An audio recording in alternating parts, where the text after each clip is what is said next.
join me in learning more about a historically mixed-race group of Namibians, called the Rehoboth Basters. They are also known as the Rehobothers, and are found in central Namibia. The name Buster can be translated to bastard in English. The Basters claim this name with pride, even though in many parts of the Western world it may be seen as derogatory. Interestingly enough, there is another group of Basters in South Africa, known as the Bossless Basters, and also a group called Blasters in Indonesia. Basters are mainly descended from Dutch males and Khoi females. However, genetic studies show minor ancestry from Southeast and South Asia. Basters also have minor ancestry from Southern African Bantu speakers. Basters are traditionally Calvinist Christians, and the town of Rehoboth boasts many beautiful Dutch-style churches, built by the Basters, ranging from the late 17th century. They were traditionally livestock and crop farmers, but these days they can be found in all professions, particularly in building, construction, carpentry, teaching and traditional dress and jewelry making. Buster dishes include rooster bread, which is bread baked on an open fire. They also enjoy potjie kos and game meat, such as ostrich and deer. Game meat is often dried, in order to turn it into biltong. Basters also make their own traditional beer, called gemma beer or ginger beer. Desserts usually include jam tarts and pumpkin fritters. It is a remarkable feat achieved by the Basters to have built such an amazing town in a semi-arid region. The town is littered with modern and old Dutch-styled houses, and even a radio and television station. The town has many stores, a town hall, containing many historical artifacts and images of deceased kapteinen, or captains. When South Africa was still controlled by the Dutch, the Basters enjoyed privileges that were not extended to other people of color. This is because they shared cultural and religious ties to white Afrikaners.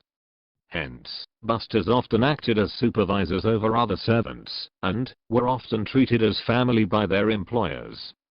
Many were also directly descended from the men they worked for.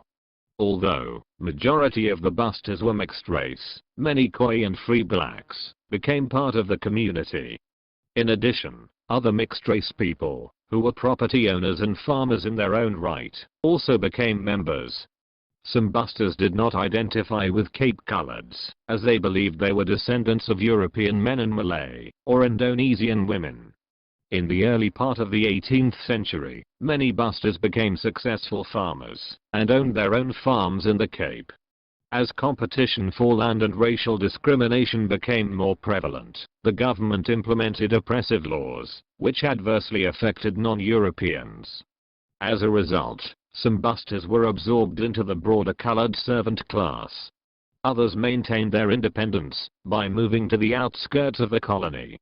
From about 1750, the independent Baster farmers settled at the northwest of the Cape, at Kamiesburg. As the racist laws expanded throughout the colony, and competition for resources and land increased, Baster families began to move to the middle of the valley of the Orange River. They eventually settled close to an area called Detain. Some Basters remained in this area and eventually became the Griqua people. In 1868 Basters left the Cape Colony and settled in central Namibia, at Rehoboth. Here, they managed to build a strong community, complete with their own government and constitution, known as the Vaderlijke Wette or paternal laws. They also had a military and an economy, based on farming and herding. Community members paid taxes and levies to attend church, register births, deaths, and to send their children to school at age 7.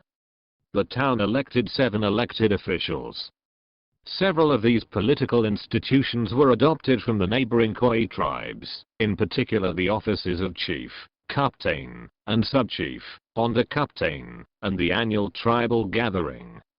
The regulation of public life depended largely on the introduction of written congregational constitutions for both Christians and non-Christian citizens. The kaptein was granted the powers to appoint members of a council, and together they formed the executive government of Rehoboth. The paternal laws also provided for a People's Council, Volksraad, which was elected every 5 years. It formed the legislature of the Rehoboth government. Busters established a community based on birth. These laws stated that any citizen is a child of a Rehoboth citizen, or a person otherwise accepted as a citizen by its rules. Families continued to join them from the Cape Colony, and the community reached about 800 by 1876. The area was also occupied by native, Damara people, but busters did not include them in population reports and they were not considered to be citizens. Throughout the 1870s, the much larger Nama and Herero groups frequently raided Rehoboth. In 1880, Jan Afrikaner gathered 600 men against the Herero and different Nama groups. He commanded about 1,000 soldiers, with the Herero fielding about the same number. Busters tried to make alliances, as they were outnumbered on both sides. The wars continued until about 1884, and, while suffering losses, the community continued to thrive. Through the 1880s, the community at Rehoboth were joined by other Buster families from Grootfontein and surrounding areas. In the process of the German annexation of Southwest Africa, Buster Captain Hermanus van Wyk signed a treaty of protection and friendship with the German Empire on the 11th of October 1884. In 1893 the Germans established the territory of the Busters, known as the Rehoboth Gebiet. In this area the paternal laws were recognized.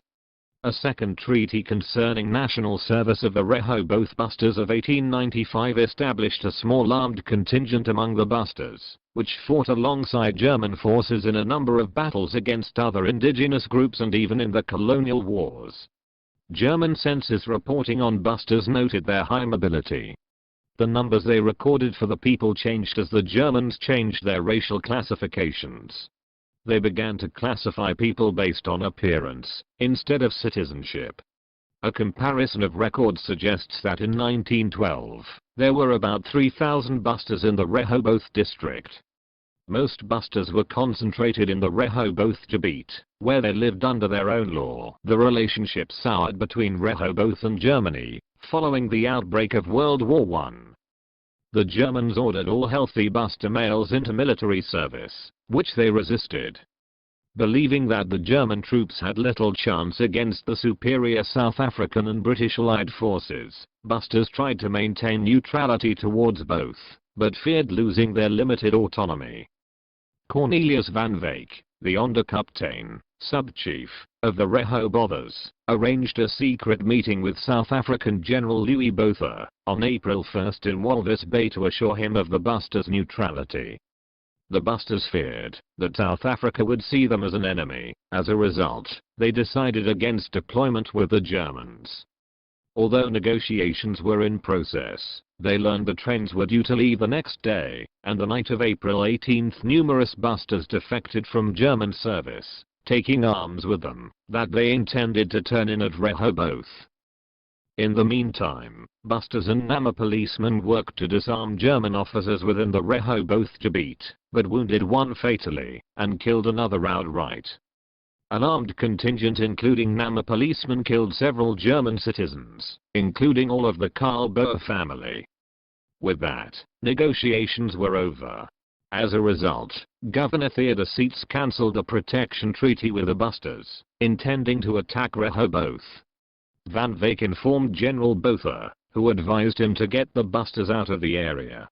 Hence, they packed wagons and large herds of livestock and headed for the mountains. According to history, a 14-year-old Buster girl, who worked for the Germans in a camp, overheard a drunken conversation about their planned attack against the Busters. She took the word to the captain, and around 700 Busters, including women and children, retreated to some cubes in the mountains, to prepare for an attack. Van Wyk had hidden his family at Farm Gerries, along with the families of Stoffel and Willem van Wyk. Stoffel's wife, 2 children, a daughter and a son of Cornelius van Wyk, were all killed there. The others, including Van Wyk's wife Sarah, were taken to Lutween Station and released on May 13. On the 8th of May 1915, The Germans attacked in the Battle of Samcubis, where the stronghold was defended by 700 to 800 Busters. Despite repeated attacks and the use of 2 cannons and 3 Maxim machine guns, the Germans were unable to destroy the Busters' position. They ended the attack at sunset. At the end of the day, Busters had all but run out of ammunition and expected defeat. That night they appealed to God, pledging to commemorate the day forever should they be spared. Their prayer is engraved on a memorial plaque they later installed at Samcubis. The Germans retreated the following day and the Rehoboth Baster community survived. This day is celebrated annually by Busters as an integral part of their history and fortitude. As Busters returned to Rehoboth, some killed Germans on their farms. The Germans posted some forces for protection, but as the South Africans approached, on May 23, they withdrew their forces. South Africa defeated the Germans, concluding the Peace of Korab on July 9, 1915. They oversaw the administration of Southwest Africa and established martial law. South African patrols were promised to keep the peace at Rehoboth. Busters tried and failed to have Rehoboth declared a British protectorate, like Bisutoland land. Hence, all special rights they enjoyed under the Germans were revoked. Under South African rule, regular censuses were conducted, and the Busters were reclassified colored. Many Busters continued to vie for the legitimacy of the Free Republic of Rehoboth. In 1952, Busters presented a petition to the United Nations to this effect, with no result. However, they managed to get some practical autonomy under South Africa. Under South African rule, Buster leaders started political parties to end Namibian occupation. They were amongst the first groups to appeal to the UN to end South African occupation of Namibia. In 1976, they settled for a semi-autonomous Buster homeland, known as Buster Gebied, based around Rehoboth, similar in status to the South African Bantu stands. After becoming semi-autonomous, the community elected Johannes Hans Deegert as their captain. In the 1980s the Buster community had grown to 35,000, but was still the smallest community in the country. Busters still controlled about 1.4 million hectares of farmland in this territory. After Namibia gained independence, the SWAPO-controlled government did not recognize any special legal status for the Buster community. Captain Deegert claimed the government took land from Rehoboth and sold it to non-Busters. In the past, every male burgher or citizen had the right to apply for a free piece of land at the age of 18. On the 21st of March 1990, when the new socialist government took over the lands, they passed laws that prohibited Busters from allocating land to their young men. In 1999 John McNabb became the 6th captain of the Busters, after Captain Deegert passed away. McNabb protested against the government's management of former Buster land, and says his farmers were forced to buy it back at high prices. Much of it has been sold to others since independence. In February 2007, the Captains' Council represented the Busters at the UNPO, an international pro-democracy organization founded in 1991. Since November 2012, the UNPO has called on the Namibian government to recognize Busters as a traditional authority in their historic territory, as it has for some other ethnic groups in the country. Today, young Busters are carrying on the culture and history of their ancestors. Many young men and women are actively involved in community advancement. This can be seen through events like the Mr. and Mrs. Face of Rehoboth Beauty Pageant. The pageant encourages charity, but also teaches networking skills. Though men are still seen as the head of the house, women play a major role in the community. Many women today can be found in important positions in local government, business, education, and medicine, amongst other areas. It is evident that the Busters are a resilient group of people, with strength and persistence, to fight any challenge that threaten their community, ensuring their survival well into the future.